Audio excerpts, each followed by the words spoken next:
Welcome to today's focus. ముగిసిన నామినేషన్ల పర్వం, పోటాపోటీగా అభ్యర్థుల ప్రచారం.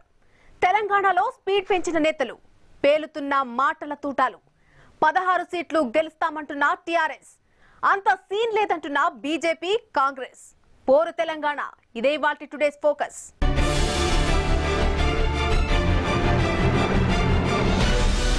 తెలంగాణలో ఎన్నికల రాజకీయం వేడెక్కింది. టీఆర్ఎస్, బీజేపీ, కాంగ్రెస్ల మధ్య త్రిముఖ పోరు రంగం సిద్ధమైంది. పోటాపోటీ ర్యాలీల మధ్య అభ్యర్థులు తమ నామినేషన్లు దాఖలు చేశారు. నామినేషన్ల పర్వం ముగియడంతో ఇప్పుడు అన్ని పార్టీల అభ్యర్థులు ప్రచారంపై దృష్టి నిలిపారు.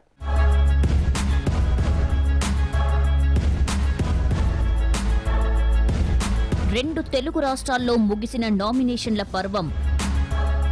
అభ్యర్థులతో కిటకిటలాడిన ఎన్నికల రిటర్నింగ్ కార్యాలయాలు. ఆఖరి రోజు పెద్ద సంఖ్యలో నామినేషన్లు వేసిన అభ్యర్థులు. 2 రోజుల పాటు నామినేషన్ పత్రాల పరిశీలన. ఈ నెల 28 వరకు నామినేషన్ల విత్డ్రాకు గడువు. నిజామాబాద్ లోక్సభ సీటుకు భారీ సంఖ్యలో నామినేషన్లు. పసుపు, ఎర్రజొన్న రైతుల వినూత్న నిరసన. అన్నదాతల చేత నామినేషన్లను విత్డ్రా చేయించేందుకు రంగంలోకి కీలక నేతలు. ఇటు హైదరాబాద్, సికింద్రాబాద్, మల్కాజ్గిరి స్థానాలకు పోటాపోటీగా నామినేషన్లు. భారీ ర్యాలీలతో నామినేషన్లు వేసిన బీజేపీ నేతలు కిషన్ రెడ్డి, భగవంతరావు, రామచందర్రావు. అటు సికింద్రాబాద్ కాంగ్రెస్ అభ్యర్థిగా అంజన్ కుమార్ యాదవ్. ఇటు టీఆర్ఎస్ అభ్యర్థిగా తలసాని కుమారుడు సాయి కిరణ్ యాదవ్. భారీగా తరలివచ్చిన 3 పార్టీల కార్యకర్తలు. తెలంగాణలో లోక్సభ ఎన్నికలకు నామినేషన్ల పర్వం ముగిసింది. దాంతోపాటు రెబల్ అభ్యర్థులను మచ్చిక చేసే పనిలో కీలక నేతలు రంగంలోకి దిగారు. వారి చేత నామినేషన్లను ఉపసంహరింపజేసేందుకు తమ వంతు ప్రయత్నాలను మొదలుపెట్టారు.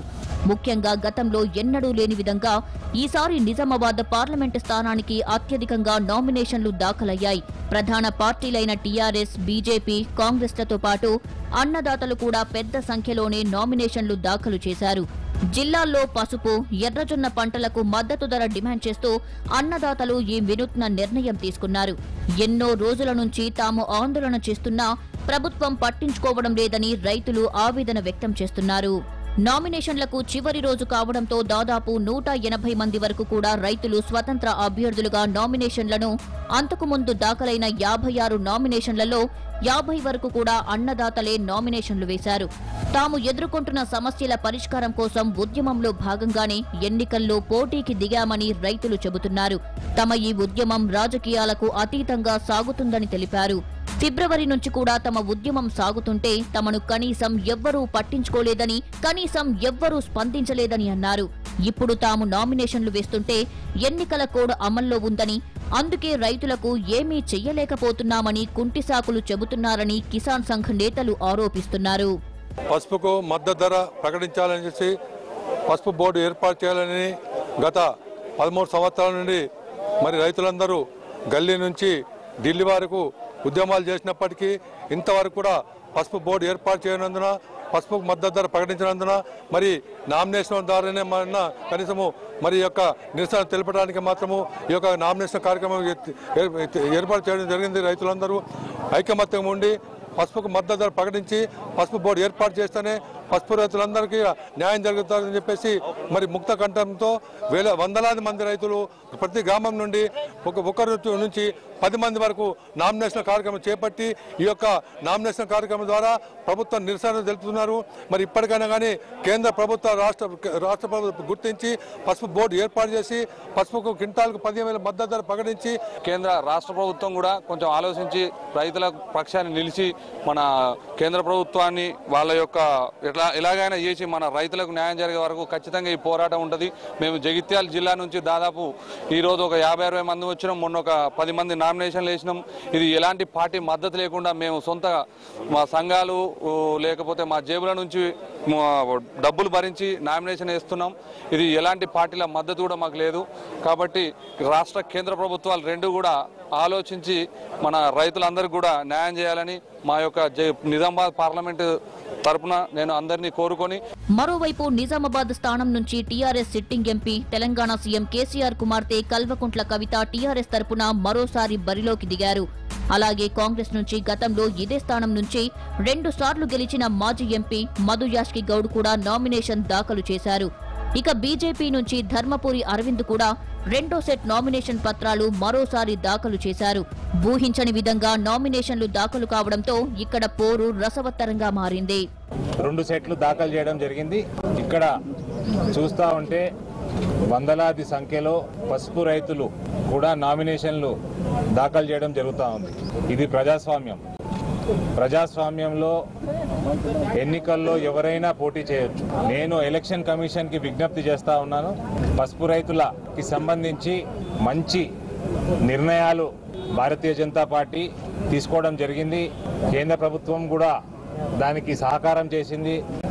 కాబట్టి ఆర్మూర్లో జరిగే సభని ప్రతి రైతన్నకి నేను విజ్ఞప్తి చేస్తా ఉన్నాను. మీరు దయచేసి సభకి వచ్చి సభలో పసుపు పంట కోసం పునర్వైభవం దిశగా ఎటువంటి నిర్ణయాలు తీసుకోబోతున్నారో మీరు స్వయంగా వినాలని కోరుకుంటా ఉన్నాను. మా ముఖ్య లక్ష్యం కూడా కాంగ్రెస్ హయాంలో నిజాం చక్కెర ఫ్యాక్టరీ మూతపడలే. తెలంగాణ వచ్చినాక స్థానిక పార్లమెంటు సభ్యురాలు ముఖ్యమంత్రి గారి కూతురు బోధన్ పట్టణంలో మాట్లాడుతూ 100 రోజులలో చక్కెర ఫ్యాక్టరీ స్వాధీనం చేసుకుంటామని చెప్పినారు. ఎన్ఎస్ఎఫ్ తెరుస్తామని చెప్పినారు. పసుపు బోర్డు ఏర్పాటు చేస్తామని చెప్పి మేనిఫెస్టోలో చెప్పుకున్నారు. 10,000కు తగ్గకుండా పసుపు రైతులకు మద్దతు ధరతో కొంటామని చెప్పినారు. ఎర్రజొన్నలు కొనుగోలు చేస్తామని చెప్పినారు. ఆర్మూర్ ఆదిలాబాద్ రైల్వేలని చెప్పినారు. ఎలాంటి అభివృద్ధి జరగకుండా ఇటు నిజామాబాద్ ప్రజలను మోసం చేయడం, ఇటు తెలంగాణను మోసం చేయడం, ప్రశ్నించే గొంతును నొక్కేయడం. ఇటు తెలంగాణలో మిగిలిన లోక్సభ స్థానాల్లోనూ భారీగానే నామినేషన్లు దాఖలయ్యాయి. అటు ఇప్పటికే తెలుగు రాష్ట్రాల్లో కొత్తగా ఏర్పాటు చేసిన పార్టీలకు ఎన్నికల కమిషన్ గుర్తులను కేటాయించడం జరిగింది. నామినేషన్ పత్రాలతో పాటు 5 ఏళ్ల ఇన్కమ్ ట్యాక్స్ రిటర్న్స్, అభ్యర్థుల నేర చరిత్రను కూడా పొందుపరచాలని ఎన్నికల కమిషన్ కొత్తగా నిబంధన పెట్టింది. ఇక హైదరాబాద్, సికింద్రాబాద్, మల్కాజ్గిరిలలో టీఆర్ఎస్, బీజేపీ అభ్యర్థులు భారీ ర్యాలీలు నిర్వహించి తమ నామినేషన్లు దాఖలు చేశారు. సికింద్రాబాద్ పార్లమెంటు నియోజకవర్గం టీఆర్ఎస్ అభ్యర్థి తలసాని సాయి కిరణ్ యాదవ్ నామినేషన్ కు టీఆర్ఎస్ శ్రేణులు, ఎమ్మెల్యేలు తరలిరాగా తన నామినేషన్ పత్రాలు దాఖలు చేశారు. అంతకుముందు ఆయన గన్ పార్క్ వద్ద తెలంగాణ అమరవీరుల స్తూపం వద్ద నివాళులు అర్పించారు. ఇటు బీజేపీ సీనియర్ నేత మాజీ ఎమ్మెల్యే కిషన్ రెడ్డి సికింద్రాబాద్ నుంచి తన నామినేషన్ దాఖలు చేశారు. అంతకుముందు ఆయన బషీర్బాగ్ అమ్మవారి ఆలయంలో పూజలు చేసి హైదరాబాద్ కలెక్టరేట్ కు ర్యాలీ నిర్వహించారు. ఈ కార్యక్రమంలో బీజేపీ రాష్ట్ర అధ్యక్షుడు డాక్టర్ లక్ష్మణ్, కేంద్ర మాజీ మంత్రి ఎంపీ బండారు దత్తాత్రేయ, మాజీ ఎమ్మెల్యే చింతల రామచంద్రారెడ్డి తదితరులు పాల్గొన్నారు. ఇమాం ఎవరు కావాలి? ఇమాంలో ఈరోజు రాష్ట్రంలో ఇటు కేసీఆర్ కుటుంబానికి, అటు ఓవైసీ కుటుంబానికి, ఇతర ప్రాంతీయ పార్టీల కుటుంబానికి మాత్రమే ఇమాములుగా ఉన్నారు. ప్రజలకు ఇమాములుగా లేరు. వీళ్ళందరూ కూడా గులాంగిరి, మరి కుటుంబాలకు గులాంగిరి చేసేటువంటి ఎంపీలు కావాలా, ప్రజలకు సేవ చేసేటువంటి ఎంపీలు కావాలా? ఈరోజు ప్రజలు ఆలోచన చేసుకోవాలి. ఈ రాష్ట్రాన్ని ఒక దిక్కు కల్వకుంట్ల కుటుంబము, ఒక దిక్కు ఓవైసీ కుటుంబము శాసిస్తా ఉన్నారు, పరిపాలిస్తా ఉన్నారు. ఈ ఓవైసీ కుటుంబము, ఈ కల్వకుంట్ల కుటుంబం నుంచి ఈ తెలంగాణను రక్షించాల్సిన అవసరం ఉందని చెప్పి నేను భావిస్తా ఉన్నాను. ఇటు హైదరాబాద్ పార్లమెంటు నియోజకవర్గం బీజేపీ అభ్యర్థిగా ఎంపికైన డాక్టర్ భగవంతరావు కూడా సోమవారం నామినేషన్ పత్రాలు దాఖలు చేశారు. చార్మినార్లోని భాగ్యలక్ష్మి అమ్మవారి ఆలయంలో ఆయన ప్రత్యేక పూజలు నిర్వహించారు. మరోవైపు మల్కాజ్గిరి నియోజకవర్గం అభ్యర్థి ఎమ్మెల్సీ ఎన్ రామచంద్రరావు కూడా తన నామినేషన్ను మేడ్చల్ కలెక్టరేట్లో దాఖలు చేశారు. చేర్యాల్ గ్రామం క్రాస్ రోడ్డు నుండి ర్యాలీగా ఆయన బయలుదేరి నాగారం గ్రామం మీదుగా కలెక్టరేట్ కు చేరుకొని నామినేషన్ పత్రాలను అందజేశారు. ఈ రోజు ఉన్నటువంటి ఒక పరిస్థితిలో దేశవ్యాప్తంగా కూడా మోదీ గారు ప్రధాని కావాలి, ఒక సుస్థిరమైనటువంటి ఒక ప్రభుత్వం రావాలి, ఒక నిర్ణయాత్మకమైనటువంటి నేతృత్వం ఉండాలని చెప్పేసి నరేంద్ర మోదీ గారికి ప్రజలు పట్టం కట్టాలనేటువంటి నిర్ణయం తీసుకున్నట్టు మాకు స్పష్టంగా కనబడతా ఉంది. మల్కాజ్గిరి కూడా ఈరోజు గతంలో ఉన్నట్టు జరిగినటువంటి ఎన్నికలకు విరుద్ధంగా ఫలితాలు వస్తాయి. భారతీయ జనతా పార్టీ భారీ మెజార్టీతోని మల్కాజ్గిరి పార్లమెంట్ గెలుస్తుందని చెప్పి పూర్తి నమ్మకం ఉంది. మినీ ఇండియాగా గుర్తించినటువంటి ఈ యొక్క దేశంలో అతిపెద్ద మల్కాజ్గిరి యొక్క ప్రజలు విజ్ఞులు విద్యావంతులు కాబట్టి భారతీయ జనతా పార్టీని గెలిపించి మోదీ గారిని మళ్ళీ ప్రధాని చేస్తారని చెప్పి నాకు పూర్తి నమ్మకం ఉన్నది. మొత్తంగా నామినేషన్ల దాఖలు ఘట్టం ముగియడంతో ఎన్నికల అధికారులు మంగళ, బుధ 2 రోజులు నామినేషన్ పత్రాలను పరిశీలించనున్నారు. ఉపసంహరణకు 28 వరకు గడువు ఉంది. అనంతరం అభ్యర్థుల తుది జాబితాను ఎన్నికల సంఘం ప్రకటించనుంది. మరోవైపు రెబల్ అభ్యర్థులను విత్డ్రా చేయించేందుకు పార్టీల కీలక నేతలు రంగంలోకి దిగి వారిని బుజ్జగించేందుకు ప్రయత్నిస్తున్నారు. మరికొందరు నేతలు ప్రచారంలో మునిగిపోతున్నారు. వచ్చే నెల ఏప్రిల్ 11న దేశవ్యాప్తంగా తొలి విడత ఎన్నికలకు పోలింగ్ జరగనుంది. నామినేషన్ల ఘట్టం ముగియడంతో అభ్యర్థులంతా ఇప్పుడు తమ ప్రచార వ్యూహాలపై దృష్టి నిలిపారు. అసెంబ్లీ సెగ్మెంట్ల వారీగా సమీక్షలు చేస్తున్నారు. ఆయా నియోజకవర్గాల్లో ప్రచార బాధ్యతలను పార్టీ అసెంబ్లీ ఇన్ఛార్జీలకు అప్పగిస్తున్నారు. అలాగే టీఆర్ఎస్ అధినేత తెలంగాణ సీఎం కేసీఆర్ కూడా ఎప్పటికప్పుడు పార్టీ అభ్యర్థులతో మాట్లాడుతూ ప్రచారాన్ని పర్యవేక్షిస్తున్నారు.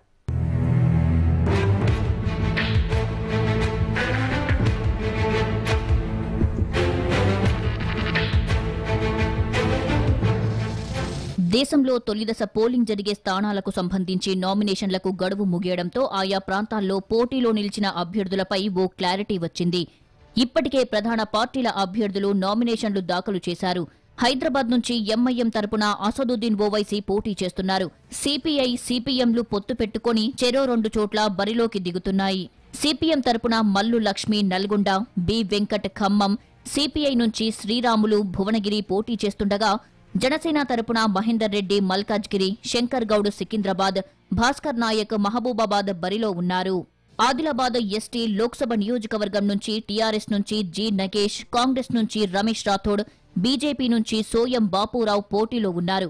నల్గొండ లోక్సభ బరిలో టీఆర్ఎస్ నుంచి వేమిరెడ్డి నరసింహారెడ్డి, కాంగ్రెస్ నుంచి టీపీసీసీ అధ్యక్షుడు ఉత్తమ్ కుమార్ రెడ్డి, బీజేపీ నుంచి గార్లపాటి జితేంద్ర కుమార్, అలాగే భువనగిరి లోక్సభ స్థానంలో టీఆర్ఎస్ నుంచి సిట్టింగ్ ఎంపీ బూర నర్సయ్యగౌడ్, కాంగ్రెస్ నుంచి కోమటిరెడ్డి వెంకట్రెడ్డి, బీజేపీ నుంచి పీవీ శ్యామ్ సుందర్ బరిలో నిలిచారు. మహబూబ్ నగర్ లోక్సభ స్థానం నుంచి టీఆర్ఎస్ తరపున మన్నె శ్రీనివాసరెడ్డి, కాంగ్రెస్ నుంచి చల్లా వంశీచంద్రెడ్డి, బీజేపీ నుంచి డీకే అరుణ నామినేషన్లు దాఖలు చేశారు. ఇటు వరంగల్ ఎస్సీ స్థానం నుంచి టీఆర్ఎస్ తరపున సిట్టింగ్ ఎంపీ పసునూరి దయాకర్, కాంగ్రెస్ నుంచి దొమ్మాటి సాంబయ్య, బీజేపీ నుంచి చింతా సాంబమూర్తి బరిలో నిలిచారు.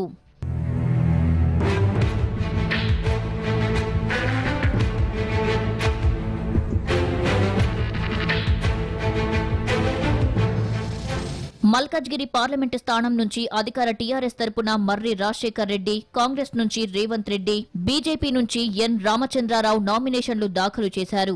ఇక మహబూబాబాద్ ఎస్టీ నియోజకవర్గం నుంచి టీఆర్ఎస్ నుంచి ఎంపీ కవిత, కాంగ్రెస్ నుంచి మాజీ కేంద్ర మంత్రి పి బలరాం నాయక్, బీజేపీ నుంచి హుసేన్ నాయక్ నామినేషన్లు దాఖలు చేశారు. ఇటు కరీంనగర్ లోక్సభ స్థానం నుంచి TRS sitting MP B Vinod Kumar, Congress తరపున మాజీ ఎంపీ పొన్నం ప్రభాకర్, బీజేపీ నుండి బండి సంజయ్, చేవెళ్ల నియోజకవర్గం నుంచి టీఆర్ఎస్ తరపున గడ్డం రంజిత్ రెడ్డి, కాంగ్రెస్ నుంచి కొండా విశ్వేశ్వర్ రెడ్డి, బీజేపీ తరపున జనార్దన్ రెడ్డి బరిలో నిలిచారు. మెదక్ లోక్సభ స్థానం నుంచి టీఆర్ఎస్ తరపున సిట్టింగ్ ఎంపీ కొత్త ప్రభాకర్ రెడ్డి, కాంగ్రెస్ నుంచి గాలి అనిల్ కుమార్, బీజేపీ నుంచి రఘునందన్ రావు నామినేషన్లు దాఖలు చేశారు. ఇక పెద్దపల్లి ఎస్సీ నియోజకవర్గం నుంచి టీఆర్ఎస్ వెంకటేష్ నేతను బరిలోకి దింపగా కాంగ్రెస్ ఏ చంద్రశేఖర్ ను, బీజేపీ ఎస్ కుమార్ ను పోటీకి నిలిపింది. జహీరాబాద్ లోక్సభ స్థానం నుంచి టీఆర్ఎస్ తరపున sitting MP B B Patil, Congress నుంచి మదన్ మోహన్ రావు, బీజేపీ నుంచి బాణాల లక్ష్మారెడ్డి పోటీలో నిలిచారు. అలాగే ఖమ్మం లోక్సభ స్థానం నుంచి టీఆర్ఎస్ తరపున నామా నాగేశ్వరరావు, కాంగ్రెస్ నుంచి రేణుకా చౌదరి, బీజేపీ నుంచి వాసుదేవరావు బరిలో నిలిచారు. ఇక నాగర్ కర్నూల్ ఎస్సీ నియోజకవర్గం నుంచి టీఆర్ఎస్ తరపున పి రాములు, కాంగ్రెస్ నుంచి మల్లు రవి, బీజేపీ నుంచి బంగారు శృతి నామినేషన్లు దాఖలు చేశారు. నిజామాబాద్ నుంచి టీఆర్ఎస్ తరపున కల్వకుంట్ల కవిత, కాంగ్రెస్ నుంచి మధు యాష్కి గౌడ్, బీజేపీ నుంచి ధర్మపురి అరవింద్ నామినేషన్లు దాఖలు చేశారు.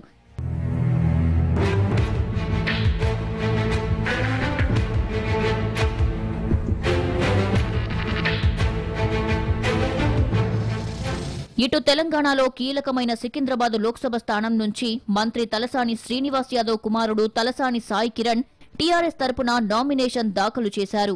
కాంగ్రెస్ తరపున అంజన్ కుమార్ యాదవ్, బీజేపీ తరపున పార్టీ సీనియర్ నేత మాజీ ఎమ్మెల్యే కిషన్ రెడ్డి నామినేషన్ వేశారు.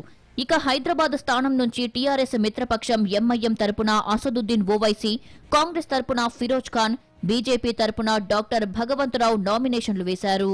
మరోవైపు తెలంగాణ సీఎం కేసీఆర్ ఎప్పటికప్పుడు టీఆర్ఎస్ అభ్యర్థులకు తనదైన శైలిలో సూచనలు చేస్తున్నారు. పార్లమెంటు ఎన్నికల్లో తెలంగాణ రాష్ట్ర సమితి ఘన విజయం సాధిస్తుందని, శాసనసభ ఫలితాల కంటే మెరుగైన ఫలితాలు వస్తాయని ముఖ్యమంత్రి కేసీఆర్ ఆకాంక్షించారు. ప్రతి నియోజకవర్గంలోనూ మంచి మెజారిటీ వస్తుందని, అన్ని సర్వేల్లోనూ వెల్లడవుతుందని ఆయన పార్టీ అభ్యర్థులకు వెల్లడించారు. ఎంపీ అభ్యర్థులు తమకు వచ్చిన అవకాశాలను సద్వినియోగం చేసుకోవాలని, సత్తా చాటుకోవాలని, ప్రత్యర్థులెవరైనా చిత్తు చేయాలని సూచించారు. ప్రధానంగా కొత్త వారికి ఆయన పలు అంశాలపై హితబోధ చేశారని సమాచారం. ఒక్కో అభ్యర్థితో సీఎం దాదాపు 10 నుంచి 20 నిమిషాల పాటు మాట్లాడారని తెలిసింది. వారికి ఎదురవుతున్న అనుభవాలను అడిగి తెలుసుకున్నారు. ఎంపికైన నాటి నుంచి ఏమేం చేశారు, ప్రజాస్పందన, ప్రచారం తీరుతెన్నులు, ఎవరెవరి నుంచి ఎలాంటి సహకారం లభిస్తోంది అన్న అంశాల గురించి సీఎం ఆరా తీసినట్లు తెలిసింది. తాము నిర్వహించిన సర్వే ఫలితాలను కేసీఆర్ వెల్లడించినట్లు సమాచారం. ఈ నెల 29వ తేదీ నుంచి నియోజకవర్గాల్లో ప్రచారానికి తాను వస్తున్నానని, సభల ముందు లేదా ముగిసిన తర్వాత నేరుగా కలుసుకొని మాట్లాడుతానని అభ్యర్థులకు తెరాస అధినేత చెప్పినట్లు సమాచారం. సభ ఏర్పాట్లలోనూ మంత్రులు, నేతలతో పాలు పంచుకోవాలని చెప్పారు. రాష్ట్రంలో విపక్షాల పరిస్థితి గందరగోళంగా ఉంది. శాసనసభ ఎన్నికల సందర్భంగా ఓటమి నుంచి అవి కోలుకోలేదు. లోక్సభ ఎన్నికల సన్నద్ధం వాటిలో లేదు. అవి ప్రచారానికే భయపడుతున్నాయి. అభ్యర్థులు కూడా ఎక్కడా పోటీ ఇచ్చే పరిస్థితి లేదని పేర్కొన్నట్లు తెలిసింది.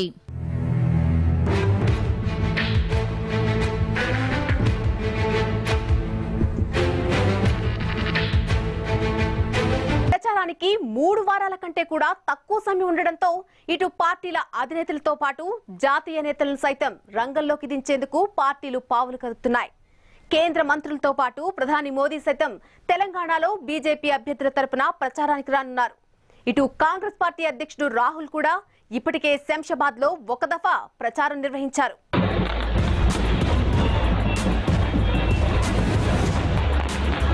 సార్వత్రిక పోరుకు మరో 16 రోజులే మిగిలి ఉన్నాయి. తెరాస, కాంగ్రెస్ పార్టీలు లోక్సభ బరిలో నిలిచే అభ్యర్థులందరూ తమ నామినేషన్లు దాఖలు చేశారు. నామినేషన్ల ఘట్టానికి ఒక రోజు ముందు బీజేపీ మెదక్ అభ్యర్థిగా రఘునందన్ రావు పేరును ప్రకటించింది. నామినేషన్ల పర్వం ముగియడంతో పాటు అన్ని పార్టీలు ప్రచార అస్త్రాలను సిద్ధం చేసుకుంటున్నాయి. ఓటర్లను ప్రభావితం చేసే కీలక అంశాలకు పదును పెడుతున్నాయి. ఎన్నికల్లో సొంత పార్టీల అంశాలను ప్రముఖంగా ప్రస్తావిస్తూనే ప్రత్యర్థి పార్టీల వైఫల్యాలను ఎండగట్టేందుకు సమాయత్తమవుతున్నాయి. ఎన్నికల హామీలు, లక్ష్యాలను ప్రజల్లోకి తీసుకెళ్లేందుకు కార్యాచరణ రూపొందించుకుంటున్నాయి. టీఆర్ఎస్ ప్రచారంలో ఎక్కువగా జాతీయ స్థాయి అంశాలకే ప్రాధాన్యమిస్తోంది. బీజేపీ, కాంగ్రెస్ పై తీవ్ర స్థాయిలో విమర్శలు చేయడంతో పాటు సమాఖ్య కూటమి ప్రయత్నాలను వివరిస్తున్నారు. 16 స్థానాలను గెలిచి ఢిల్లీని శాసిద్దాం, మన హక్కులను సాధించుకుందాం అనే నినాదంతో ప్రచారంలో దూసుకెళ్తున్నారు. రాష్ట్రంలో సాధించిన ప్రగతిని వివరిస్తున్నారు. ఎంపీల మద్దతున్నా విభజన హామీలను సాధించడంలో టీఆర్ఎస్ విఫలమైందనే కోణంలో కాంగ్రెస్ ప్రచారం చేస్తోంది. పార్టీ ఫిరాయింపులను కూడా ప్రచారాస్త్రం చేసుకుంటుంది. బీజేపీ, కాంగ్రెస్లు జాతీయ స్థాయిలో ఆ పార్టీల మేనిఫెస్టోలను ప్రముఖంగా ప్రజల్లోకి తీసుకెళ్లనున్నాయి. వామపక్షాలు 3 ప్రధాన పార్టీలను లక్ష్యం చేసుకుంటున్నాయి. శాసనసభ ఎన్నికల్లో రాష్ట్ర స్థాయి అంశాల ప్రాతిపదికగా ప్రచారంలో ముందుకు వెళ్లిన పార్టీలు ఇప్పుడు రాష్ట్ర అంశాలతో పాటు జాతీయ స్థాయి అంశాలపై దృష్టి సారించాయి. ఏమొస్తది టీఆర్ఎస్ ఎంపీలు గెలిస్తే అంటే ఈ ఒక్క మాటలోనే చెప్పొచ్చు. కాంగ్రెస్ ఎంపీలు గెలిస్తే తెలంగాణలో రాహుల్ గాంధీకి లాభం, బీజేపీ ఎంపీలు గెలిస్తే తెలంగాణలో నరేంద్ర మోడీకి లాభం, టీఆర్ఎస్ ఎంపీలు గెలిస్తే తెలంగాణలో తెలంగాణ గడ్డకు లాభం, సిరిసిల్లకు లాభం, కరీంనగర్కు లాభం అనే మాట ఈ సందర్భంగా నేను మీకు విజ్ఞప్తి చేస్తా ఉన్నా. ఎందుకంటే పెద్దలు చెప్తారు, ఎట్టికైనా మట్టికైనా మనోడు ఉండాలి. ఇవాళ తెలంగాణకు ఒక ఇంటి పార్టీ ఉన్నది, మన పార్టీ ఉన్నది. తెలంగాణకు జెండా ఉన్నది, గులాబీ జెండా. అట్లాంటి తెలంగాణ గులాంగిరి వైపు చూడవలసిన అవసరం పొరపాటున కూడా లేదు. గులాంగిరి అనే మాట నేను ఉత్తగంటలేను. ఒక్కసారి దయచేసి మీరు ఆలోచన చేయాలి. కాంగ్రెస్ ఎంపీలు గెలిస్తే, బీజేపీ ఎంపీలు గెలిస్తే రాహుల్ గాంధీ సిట్ అంటే సిట్టు, స్టాండ్ అంటే స్టాండు, ఉస్కో అంటే ఉస్కో, డిస్కో అంటే డిస్కో. ఏమైతుంది వాళ్ళతోని? టికెట్ కావాలంటే ఢిల్లీ, బీ ఫారం కావాలంటే ఢిల్లీ, బాత్రూమ్ కోవాలంటే ఢిల్లీ, ఏం చేయాలన్నా ఢిల్లీ కోవాల్సిందే తప్ప గల్లీలో ఉన్న మీ బాధల గురించి మాత్రం పట్టించుకునే పరిస్థితి ఆ రెండు పార్టీలకు ఉన్నది. అటు ప్రగతి ఎజెండాతో అధికార టీఆర్ఎస్ ముందుకు వెళ్తుంది. రాష్ట్రంలో నిరంతర విద్యుత్, రైతు బంధు, రైతు బీమా, ప్రాజెక్టుల నిర్మాణం, కళ్యాణ లక్ష్మి, షాదీ ముబారక్, కేసీఆర్ కిట్లు, పింఛన్ల పథకాలను ప్రధానంగా ప్రస్తావిస్తున్నారు. కాళేశ్వరం సహా సాగునీటి ప్రాజెక్టులపై ప్రతి చోట ప్రముఖంగా మాట్లాడుతున్నారు. కాళేశ్వరం లేదా పాలమూరు, రంగారెడ్డి ప్రాజెక్టులలో ఒకదానికి కేంద్రం జాతీయ హోదా ఇవ్వకపోవడాన్ని ప్రశ్నిస్తున్నారు. మిషన్ కాకతీయ, భగీరథలకు నీతి ఆయోగ్ సిఫార్సులు చేసిన సాయం, బయ్యారం ఉక్కు కర్మాగారం నిర్మాణం, ట్రిపుల్-ఐటీ, ఐఐఎం, ఐటీఐఆర్ వంటి హామీలను నెరవేర్చకపోవడాన్ని, కొత్త రైల్వే కారిడార్లో తెలంగాణకు చోటు దక్కకపోవడాన్ని ప్రధాన అస్త్రాలుగా సంధించనున్నారు. మద్దతు ధరలను నిర్ణయించడంలోనూ వైఫల్యాలను వివరిస్తున్నారు. ఇటు కాజీపేట రైల్ కోచ్ ఫ్యాక్టరీ, బయ్యారంలో ఉక్కు పరిశ్రమ ఏర్పాటు, గిరిజన విశ్వవిద్యాలయం తదితరాలను కేంద్రం ఏర్పాటు చేయాల్సి ఉన్నా వీటిని టీఆర్ఎస్ ఏర్పాటు చేయించలేకపోయిందని కాంగ్రెస్ నాయకులు విమర్శిస్తున్నారు. తాము అధికారంలోకి వచ్చిన వెంటనే విభజన హామీలను అమలు చేస్తామని హామీ ఇస్తున్నారు. టీఆర్ఎస్ ప్రభుత్వ పరిపాలనా అంశంతో పాటు పార్టీ ఫిరాయింపులను ప్రచారంలో ప్రముఖంగా ప్రస్తావించాలని నిర్ణయించారు. రైతులకు రుణమాఫీ, పంటలకు గిట్టుబాటు ధరలు, కనీస ఆదాయ హామీ పథకం సహా మేనిఫెస్టోలోని అంశాలను విస్తృతంగా ప్రజల్లోకి తీసుకెళ్లడానికి ప్రచార సామాగ్రిని సిద్ధం చేసుకుంటున్నాయి. నరేంద్ర మోదీ 2014 ఎన్నికల సమయంలో జాతీయ స్థాయిలో ఇచ్చిన హామీలను అమలు చేయలేదని ప్రజలకు వివరించనున్నారు. పెద్ద నోట్ల రద్దు, జీఎస్టీ అంశాలను ప్రజల్లోకి తీసుకెళ్లనున్నారు. మరోవైపు సుస్థిర పాలన, సంస్కరణల ఎజెండా, కేంద్రంలో నరేంద్ర మోదీ ప్రభుత్వం అమలు చేసిన పథకాలను బీజేపీ ప్రధాన ప్రచారాస్త్రాలుగా చేసుకుంటోంది. ఎన్డీఏ ప్రధాని అభ్యర్థి నరేంద్ర మోదీ.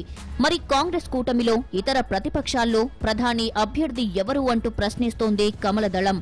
కిసాన్ సమ్మాన్ నిధి, ఆయుష్మాన్ భారత్ వంటి పథకాలను ప్రస్తావిస్తోంది. జీఎస్టీ, పెద్ద నోట్ల రద్దు వంటి సంస్కరణలు, మెరుపుదాడులు వంటి అంశాలను ప్రజల్లోకి తీసుకెళ్లడానికి రంగం సిద్ధం చేసుకుంటోంది.